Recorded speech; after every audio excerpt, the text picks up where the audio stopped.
Le troisième dossier important, c'est celui de la métropole. Évidemment que ce dossier impacte déjà la commune, mais va l'impacter d'une façon terrible dans les années à venir, et il n'est pas impossible que j'ai besoin de vous pour engager la révolte si nous devions en venir à augmenter les impôts.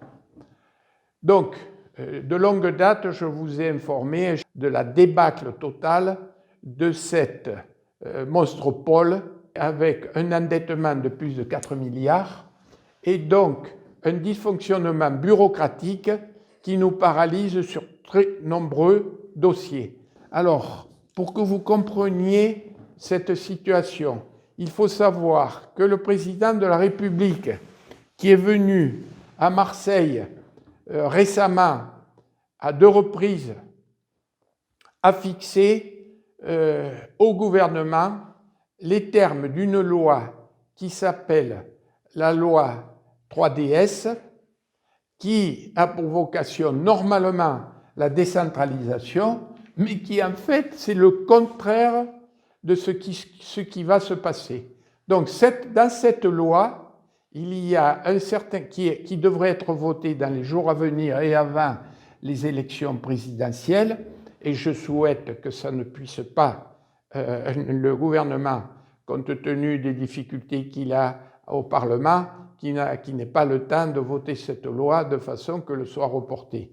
Mais les termes de cette loi sont terribles pour nous, pour les communes de la métropole, l'ensemble des communes de la métropole. C'est-à-dire que, premièrement, il y a la disparition des territoires, c'est-à-dire de notre pays d'Aix. Ce pays d'Aix, dont nous sommes, je vous rappelle que lors de la peste, le Parlement provincial d'Aix s'était réfugié à Pertuis. Et donc, nous sommes liés avec ce territoire du pays d'Aix qui va disparaître. C'est-à-dire que votre serviteur élu au pays d'Aix, eh bien, n'aura plus de responsabilité de quoi que ce soit. Ce seront les fonctionnaires de la métropole qui vont gérer Pertuis et le pays d'Aix.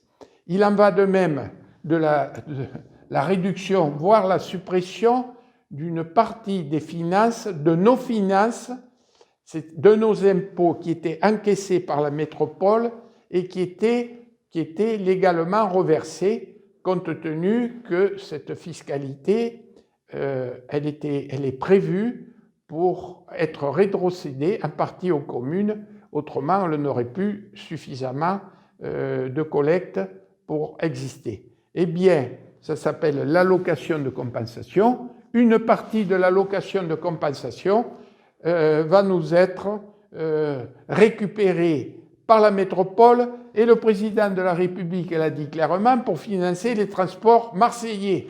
Alors moi, je peux vous dire une chose, c'est que ça, j'ai un travers. On ne peut pas continuer éternellement à financer des dépenses. Et en plus, si ça apportait vraiment un recours à la population marseillaise, mais on voit surtout le gaspillage et les situations ubuesques qui se passent à Marseille. Je n'ai pas besoin de vous faire un dessin. Donc, cette réduction financière pour la commune, qui va être de plusieurs millions, va nécessiter une augmentation des impôts des Pertuisiens. Autrement, la commune, les finances de la commune seront mis, si vous voulez, à bas, c'est-à-dire nous n'aurons plus les ressources suffisantes pour assumer l'avenir de la commune. C'est incroyable, mais c'est comme ça. Nous devions aussi bénéficier du transfert des compétences dont je vous ai parlé, c'est-à-dire que nous espérions que cette loi nous redonne aux communes les compétences que nous avait subtilisées la métropole.